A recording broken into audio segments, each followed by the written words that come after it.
하늘에 계신 아버지, 우리가 오늘 함께 시간을 내서 어떻게 성경을 이해하는지에 대해서 볼 때 함께 해주시고, 또 우리가 말씀을 통해서 변화를 경험하는 그런 과정을 경험할 수 있도록 도와주세요. 예수님의 이름으로 기도드렸습니다. 아멘. 저희가 이제 주로 성경을 연구한다고 할 때 이제 하는 과정이 주로 우리가 이제 성경 장을 보든지 절을 보고 그게 무슨 뜻인지 이해하려고 노력을 하잖아요. 근데 그게 참 힘들어요. 굉장히 힘듭니다. 왜냐하면 우리가 뭐 원어를 알거나 뭐 특히 막 그런 깊은 막 그런 틀이 없으면 참 힘들어요. 근데 성경은 그렇게 연구하러 주신 게 아닙니다. 제가 이제 지난 옛날에 Sabbath School Quarterly 이런 말이 있어요. We must let the Bible be its own interpreter. 성경의 해석은 성경한테 맡겨야 된다는 것입니다. 그렇다면 우리가 해야 할 일은 성경을 해석하는 게 아니고 성경의 해석을 깨닫고 이해를 하는 것입니다. 그러니까 우리가 해석할 일은 아닙니다.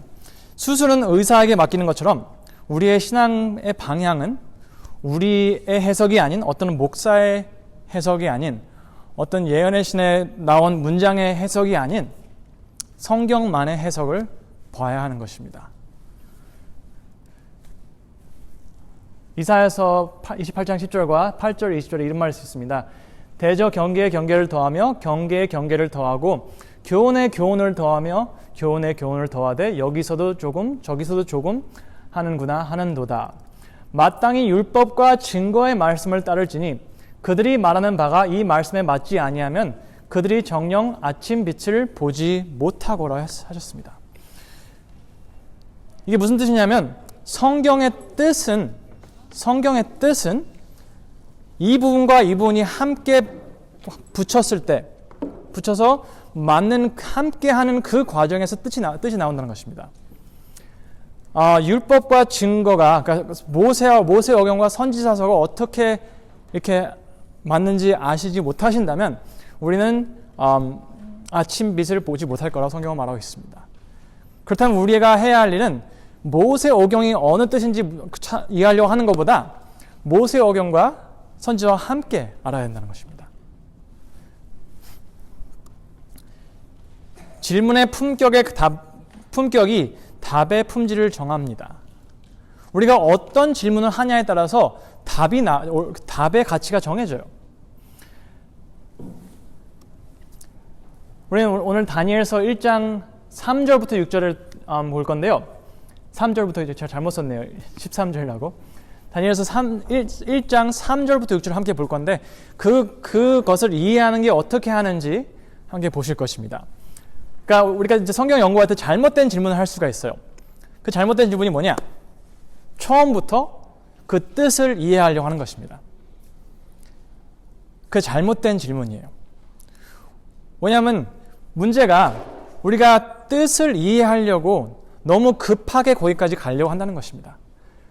그러기에 성경을 연구하는 것보다 예언의 신을 가서 찾아보고 주석을 보는 것입니다. 왜냐하면 우리는 그 뜻을 알려고 하니까. 그건 잘못된 질문입니다.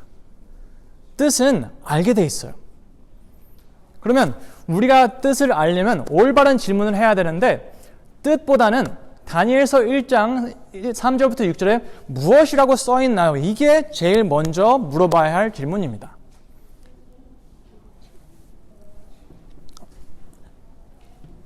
우리가 이제 연구를 리서치를 할 때 올바른 정보가 없으면 올바른 결과가 나올 수가 없어요. 하지만 너무 많은 분들은 성경을 대충 아시면서 올바른 뜻을 알기 원하시는 거예요. 근데 올바른 정보만이 올바른 뜻을 이룰 수 있습니다.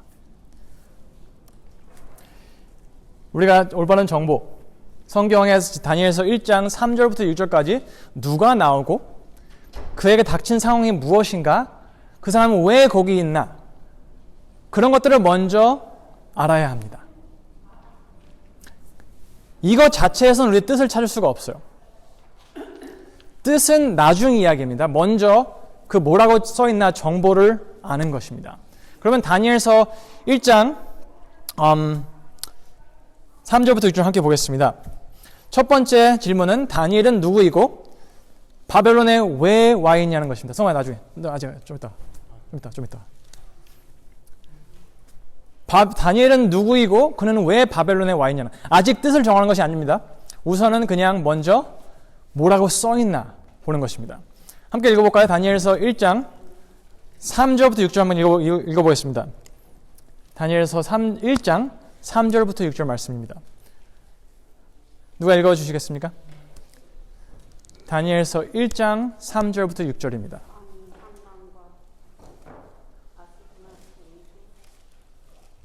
왕이 환관장 아스부나스에게 말하여 이스라엘 자손 중에서 왕족과 귀족 몇 사람 곧 범이 없고 용모가 아름다우며 모든 지혜를 통찰하며 지식에 통달하며 학문에 익숙하여 왕궁에 설만한 소년을 데려오게 하였고 그들에게 갈대아 사람의 학문과 언어를 가르치게 하였고 또 왕이 지정하여 그들에게 왕의 음식과 그가 마시는 포도주에서 날마다 쓸 것을 주어 3년을 기르게 하였으니 그 후에 그들은 왕 앞에 서게 될 것이더라. 감사합니다. 6절까지 해야죠. 네. 그들 가운데는 유다 자손 곧 다니엘과 하나냐와 미사엘과 아사랴가 있었더니. 감사합니다. 우리가 지금 이 구절들을 봤을 때 지금 뜻을 찾으시려고 하시면 안 됩니다. 절대 안 돼요. 우선 뭐라고 써 있는지 정리가 제대로 된 다음에야 뜻을 아실 수 있습니다. 무슨 뜻인지 제가 무슨 말 이해하시죠? 정보가 무엇이냐, 그 써 있는 정보가 무엇인지 먼저 알아야 된다 하는 것입니다. 다니엘은 유다 귀족 아니면 왕족입니다. 보셨죠? 그리고 그는 바벨론의 포로로 왔어요. 그리고 바벨론에서 훈련을 받을 것이고 교육을 받을 것이고 그 끝에는 다니엘이 바벨론의 궁전 내시가 됩니다. 환관이라고 써 있는데 내시라고 아시면 됩니다. 저는 여기서 잠깐 화이트부인의 서적들에 대해서 잠깐 언급을 할까 합니다. 저는 화이트부인의 책들을 굉장히 좋아합니다. 굉장히 많이 읽었어요. 시대의 소망도 몇 번이나 읽고 아까 목사님 말씀하신 저도 막 울컥했어요.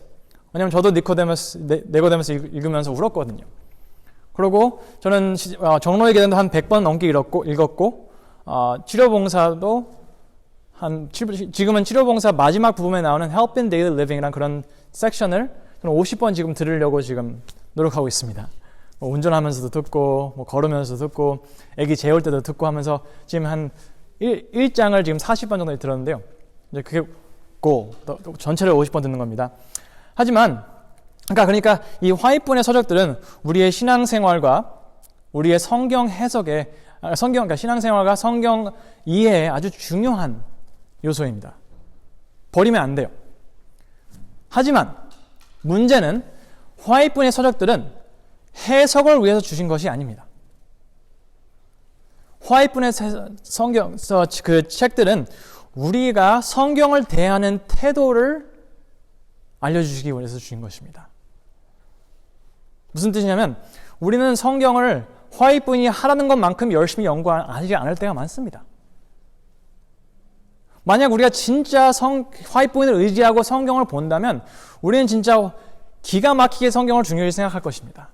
하지만 너무 자주 화이트부인이 하지 말라고 한 자기를 의지하면서 성경을 보고 있으면서 성경은 대충 알고 화이트부인 말도 안 듣고 둘 다 욕보이는 것을 하는 것입니다. 우리가 화이트부인의 말씀을 제대로 듣는다면 우리는 성경을 대하는 태도가 바뀌어야 할 것입니다. 제가 고등학교 때 많이 읽었다고 말씀드렸잖아요. 근데 하루는 제가 딱 자기 전에 딱 거울을 보는데 갑자기 드는 생각이 화이트부인이 말씀하신 건 딱 한 가지밖에 없구나. 그래서 나보고 성경을 보라는 거다. 그래서 다시 성경을 보게 됐고 계속해서 보게 됐습니다. 그리고 또 한 가지는 화이트부인은 우리가 성경을 이해하려고 하는 노력을 절대 포기하지 말라고 하십니다. 그래서 저는 이 문장을 한번 함께 볼까 합니다. 성경은 그 자체의 해석자이며 한 성경 구절이 다른 성경 구절을 설명해 준다. 동일한 주제에 관련된 성경 구절들을 비교함으로써 그대는 결코 꿈꾸지 못했던 아름다운 조화를 보게 될 것이다. 화이트부인의 말씀은 성경의 해석은 성경에게 맡겨야 한다는 것입니다. 화이트부인에게 맡겨도 안 되고 어떤 주석에도 맡겨도 안 됩니다. 성경의 해석은 성경에게 맡겨야 하는 것입니다. 어떻게 하냐고요? 그것은 비슷한 주제의 성경 구조들을 비교함으로써 그가 함께 이루는 조화 안에서 우리는 성경의 뜻을 이해한다는 것입니다. 다니엘이 당한 상황과 비슷한 여기선 똑같은 성경 구절이 있나요? 비교해야 할 만한 그런 성경 구절이 있나요? 에스더? 오케이. 에스더도 비슷하죠? 네. 요셉.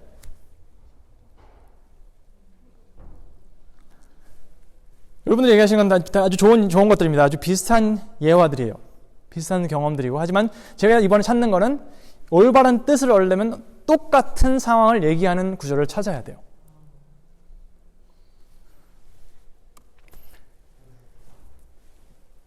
우리가 성경 다니엘 1장 3절에 나오는 유다 귀족 왕족, 바벨론의 포로, 바벨론의 궁전 내시가 되는 것과 똑같은 이야기가 나오는 것을 찾아야 돼요.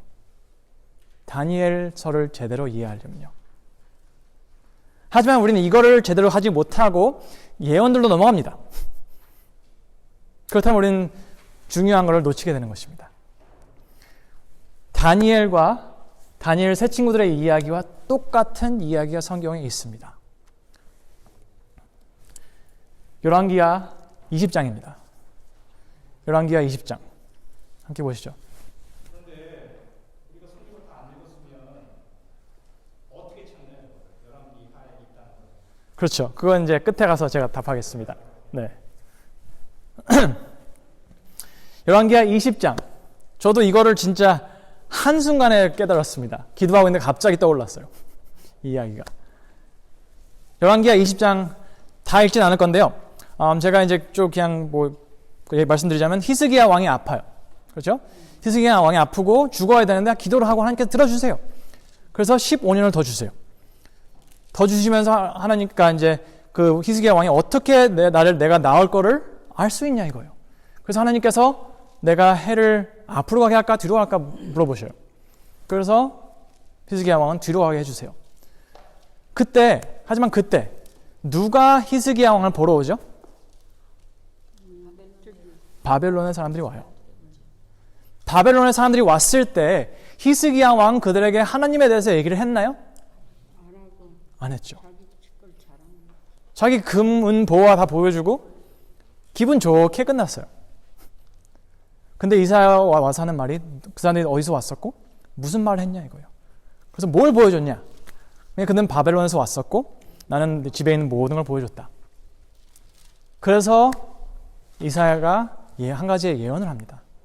그런데 예언을 한번 함께 보시겠습니다.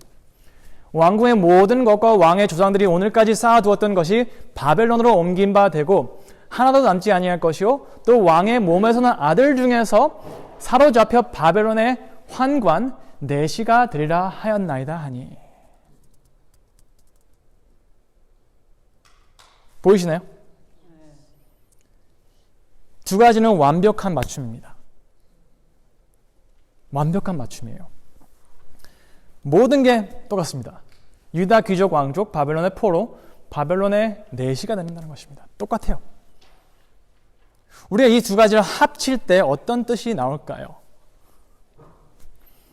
여러분, 올바른 성경 이해는 기본 수학 방식과 방정식과 다를 게 없습니다. 1 더하기 1은 2예요. 그렇다면 여기 써 있는 것과 저기 써 있는 것을 비교해 볼 때 나오는 것이 성경의 해석입니다. 1 더하기 1은 항상 2입니다. 다니엘 1장의 뜻은 이렇게 나옵니다. 히스기야 왕을 통해서 하나님께서는 바벨론 왕에게 전도를 하고 싶었어요. 하지만 그 사람들이 왔을 때 히스기야 왕은 하나님에 대해서 얘기를 해주는 것이 아니고 자기의 은과 보화를 보여줬어요. 그래서 첫 번째 전도는 실패야. 실패니까 뭐냐? 이 금과 은에 미쳐가지고 하나님을 잊어버리고 하나님에 대해서 얘기를 안 해준 거야. 그러니까 하나님께서 이제 두 번째는 내가 금 다 뺏어버리고 딱 너랑 바벨론의 왕과 딱 둘이 붙여줄 테니까 다시 한번 전해봐라 이겁니다. 그렇다면 다니엘이 바벨론에 있는 것은 히스기야 왕이 못한 것을 끝내기 위해서 간 것입니다. 보이시죠? 단순합니다. 이게 성경의 해석입니다. 다니엘은 히스기야 왕이 하지 못한 바벨론의 왕들을 위한 전도를 하기 위해 파견된 선교사입니다. 이게 성경의 해석입니다. 저의 해석이 아니에요. 화이트부인께서는 다니엘과 요한계시록을 좀 더 잘 이해하게 될 때 신자들은 전적으로 다른 신앙 경험을 갖게 될 것이다 라고 하십니다. 하지만 저는 고등학교 때 이걸 보고 참 답답했어요. 왜냐? 사람들은 우리 교인들이 너무 요한계시록 다니엘서 너무 잘 아시는데 뭐 굳이 다른 교회들은 다를 게 없는 거예요. 다른 세상 사람들과 다를 게 없는 거예요. 교회에서도 싸우고 서로 욕하고 그 와중에 젊은이들은 떠나고 그런 게 자주 되풀이되는 이야기인 것입니다. 전 그래서 이걸 봤을 때 전 두 가지가 저를 붙잡았습니다. 첫 번째는 아버님께서 써주신 편지에 성경을 매일 읽으라고 하셨어요. 그래서 계속 읽었고 또 다른 사람들이 어떻게 살던 상관없이 나는 구원을 받아서 아버지를 봐야 했기에 그리고 이게 진짜 진리인지 아니면 모든 것이 거짓인지 알아야 했기에 저는 계속해서 성경을 읽었습니다. 신명기 17장 18절부터 20절 한번 읽어보겠습니다. 신명기 17장 18절부터 20절입니다.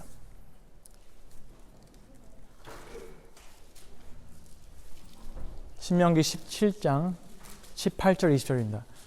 목사님 전에 한번 읽어주실 수 있어요? 신명기 17장 18절 20절입니다. 그가 자신의 왕국의 보좌에 앉으면 맞아요? 네. 맞아요. 네. 그는 레위인 제사장들 앞에 있는 책에서 이 율법에서 한 권을 4개 안경을 했으니까 한 권을 4개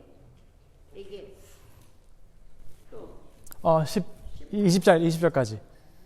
그와 함께 두고 평생 동안 그것을 읽어서 그가 주 그의 하나님을 두려워함을 배우게 하고 이 율법의 모든 말씀과 이러한 규례들을 지켜 그것들을 행하게 할지어다. 네.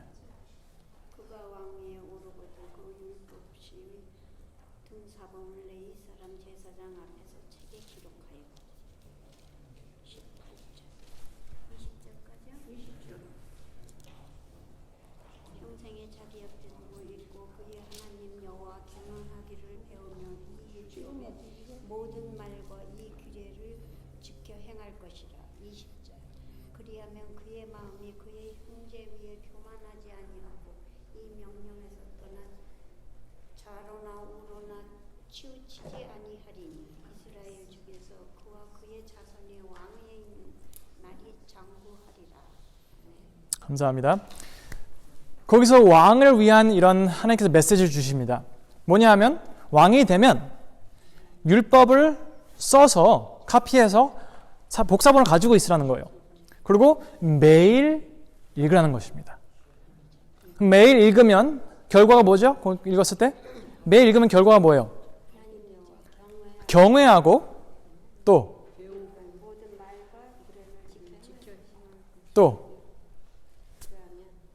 그러면 그의 그의 마음이 그의 형제 위에 교만하지 아니하고 이 명령에서 떠나 좌로나 우로나 치우치지 아니하리니. 오케이, 감사합니다. 그럼 두 가지를 얘기합니다.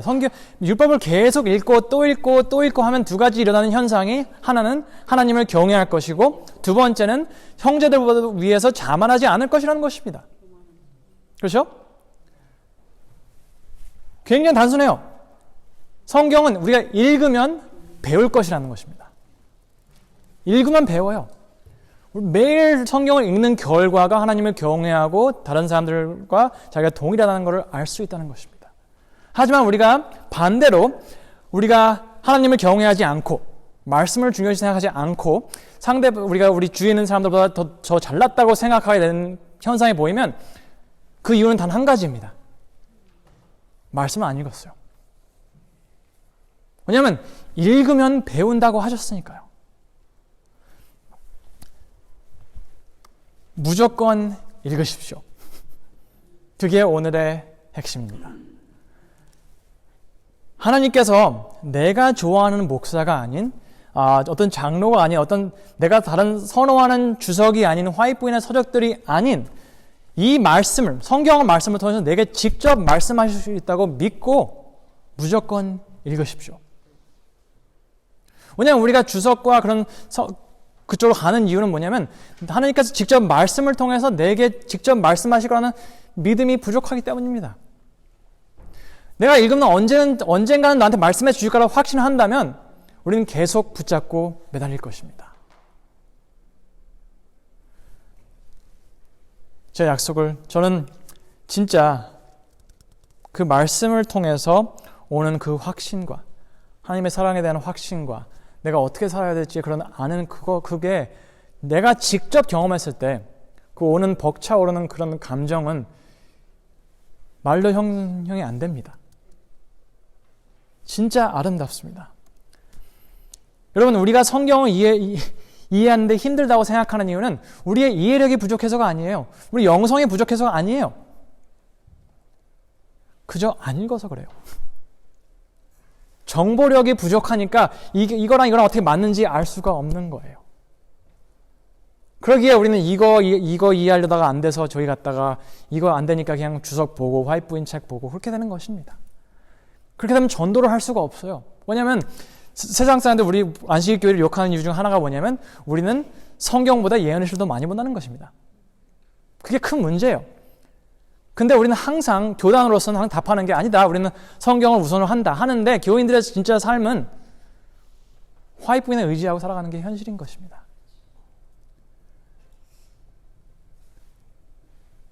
그럼 전도가 될 수가 없어요. 그렇게 말하는데 우리가 어떻게 답을 하겠어요? 그리고 주석을 아무리 좋은 주석이 있다고 해도 만약 우리가 지금 전도하고 싶은 사람이 다른 주석을 가져오면 다른 목사가 쓴, 다른 학자가 쓴 책을 가져오면 말이 다른데 어떻게 할 거예요? 우리는 아무런 진전을 할 수가 없는 것입니다. 우리가 말씀에 확신이 있어야지 다른 사람들 가서 이렇게 하니까 이게 진리다 얘기할 수 있는 거예요. 저는 성경을 읽으면서 이 화이트보이의 이 말씀이 항상 격려가 됐습니다. 하나님의 말씀은 생명의 샘이다. 그 생명의 샘을 찾으려고 노력할 때 그대는 성령을 통하여 그리스도와 교통을 나누게 된다. 잘 아는 진리가 새로운 측면에서 그대의 마음속에 제시되고 성경의 구절들이 새로운 의미를 가지고 성광처럼 마음속에서 장렬할 것이다.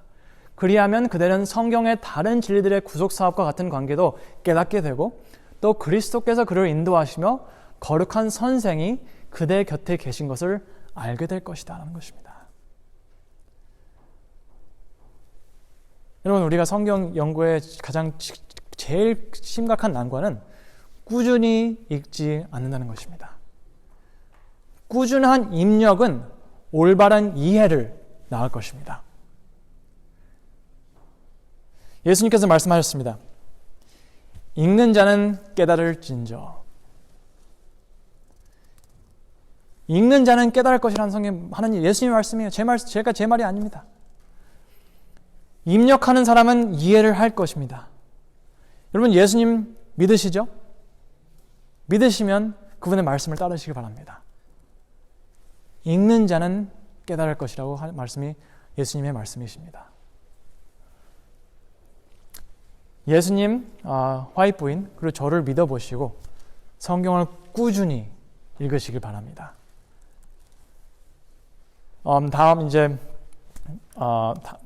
다음 주 숙제는요. 다니엘서 1장부터 4장까지 읽어오시는 것입니다. 다니엘서 1장부터 4절까지입니다. 그걸 읽어오시면 제가 다음 주부터 성경을 어떻게 읽는지 보여드리겠습니다. 오늘은 그냥 성경을 읽는 거의 중요성이에요. 읽어야지 기억나는 게 있잖아요. 제가 예수님께서 성령님이 오시면 해주신다는 것이 예수님 말씀을 기억나게 해주신다는 것이에요. 하지만 여러분, 기억난다는 것은 벌써 읽은 적이 있다는 거예요. 그렇죠? 읽은 적이 없는 것은 누구도 기억할 수가 없어요. 아무리 성령님이라도 해주실 수가 없는 거예요. 근데 우리가 읽는다면 우리는 그 아름다운 그 조합을 보게 될 것입니다.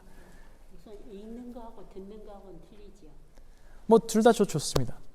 네, 저는 맨날 읽다가 허리가 아파지더라고요. 그래서 지금 걸으면서 듣고 있습니다. 듣는 것도 네, 아주 좋습니다. 근데 제가 한 가지 말씀드리고 싶은 거는 성경을 읽을 때 장들과 절들을 없는 것처럼 보세요. 없는 것 같이 보세요. 성경 장들과 절들은 들어가 있으면 안 되는 것입니다. 그렇지만 몇 장 어디에는 몇 장 몇 절이 있다는 거는 보여야 되는 거 아니에요? 그렇죠. 도움 다 되는데 읽을 때는 없는 것처럼 보셔야 합니다. 제가 한번 보여드릴게요. 요한복음 14장. 요한복음 14장 한번 열어보세요. 요한복음 14장. 요한복음 14장 보겠습니다. 시간이 약간 몇 분 남았으니까 함께 잠깐 보겠습니다. 요한복음 14장입니다. 14장 1절. 너희는 마음에 근심하지 말라. 하나님을 믿으니 또 나를 여러분, 그게 우리는 이제 안식일 교회이고 재림을 믿고 있잖아요. 그래서 우리는 그 성경 구절을 14장에서 거기서 시작을 하니까 그게 어떤 예수님의 재림에 대한 그냥 제너럴한 그런 약속이라고 생각을 하고 들어요. 하지만 그거는 큰 문제입니다. 뭐냐면 바로 전에 있었던 일이 뭐죠? 13장 마지막 절 보세요.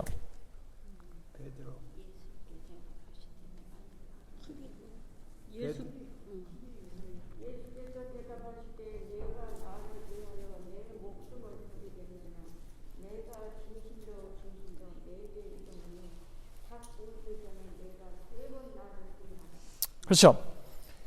그러면 지금 방금 전에 베드로는 예수님께 내가 당신을 위해서 죽겠습니다 한 거예요.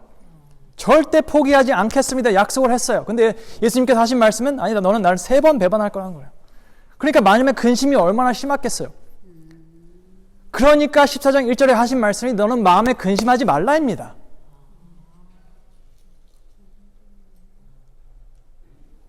베드로에게 하신 말씀입니다. 뭐냐면 아무리 네가 날 배반하고 그렇게 해도 나는 너를 위해서 돌아올 거다 이거예요. 너를 위해서 자리를 마련해 줄 것이고 돌아와서 함께 영원히 살 것이라는 것입니다.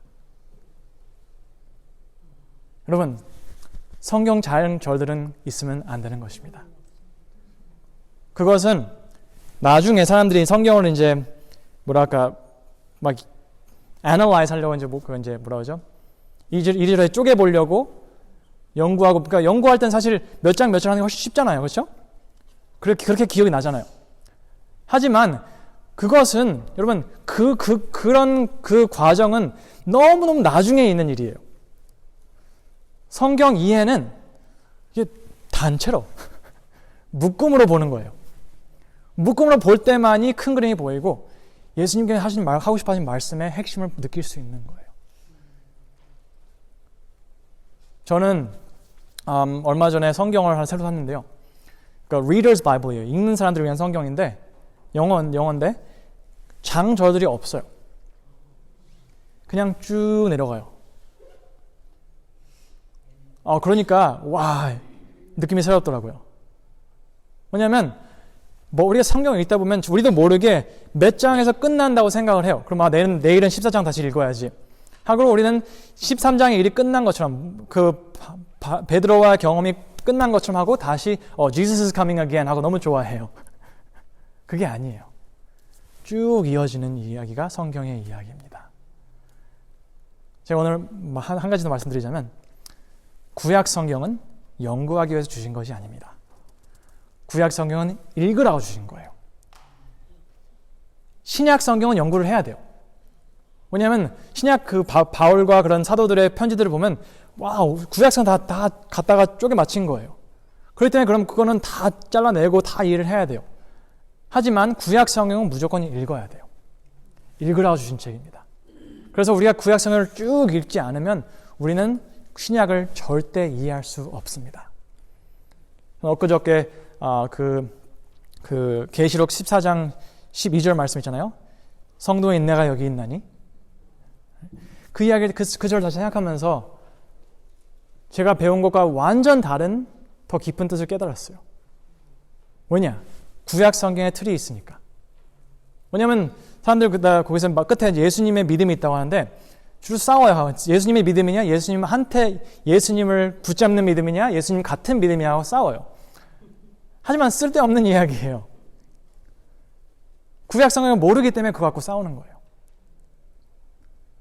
그래서 저는 여러분들이 성경을 구약 성경을 읽고 또 읽고 또 읽고 또 읽고 하심으로써 머릿속에 그게 다 들어감으로써 성령님께서 오셔서 그거를 정리해 주실 때 우리는 기가 막힌 깨달음을 얻게 될 것입니다. 저는 한 번은 이제 저녁에 자기 전에 이제 기도를 했어요. 기도하면서 하나님, 저는 이런 죄인입니다. 기도를 하는데 갑자기 다른 구절들이 생각이 나는 거예요. 그래서 딱딱딱딱딱딱 나오는데 설교 하나가 순식간에 나왔어요. 근데 그걸 연구를 해보니까, 그런데 그걸 알고 성경 다시 보니까 그게 성경의 메시지가 똑같은 메시지 쭉 가는 거예요. 그걸로. 근데 그거는 특별한 제가 달라서가 아니고 그냥 무조건 읽다 보니까 머릿속에 들어가 있어 보니까 이 구절 딱 생각했는데 이게 생각이 나고 이렇게 되는 거예요. 그래서 다음 주에 오시면 제가 그게 뭔지 보여드릴게요. 그게 다니엘서의 핵심입니다. 그거를 놓치면 우린 다니엘서를 이해할 수가 없어요. 왜냐하면 화이트북에서 말씀하시는 우리 다니엘서를 읽으면 진짜 깊은 경험을 할 수 있다 하는데 예언들 날짜 알고 어떤 이벤트가 있었고 그런 거 안다고 해서 우리가 경험이 바뀌는 게 없잖아요. 그저 우리가 더 일요일 교회보다 더 잘한다. 그 사람들은 모른다. 우리는 안식일 진리를 안다. 그거에 만족을 하지 그걸로 인해서 우리가 변화를 경험할 때가 많지가 않습니다.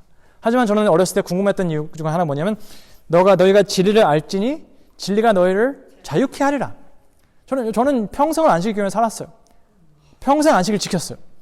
하지만 안식일 지킨다고 해서 제가 제 신앙생활에 자유를 경험하지 못했어요.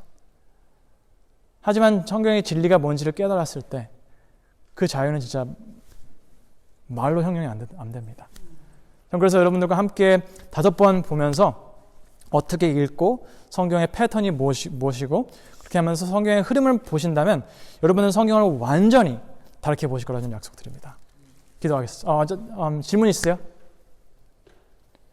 저희 약속드린 시간은 딱 끝났고요. 15분 남았긴 했는데 질문 있으시면 얼마든지 답해드리겠습니다.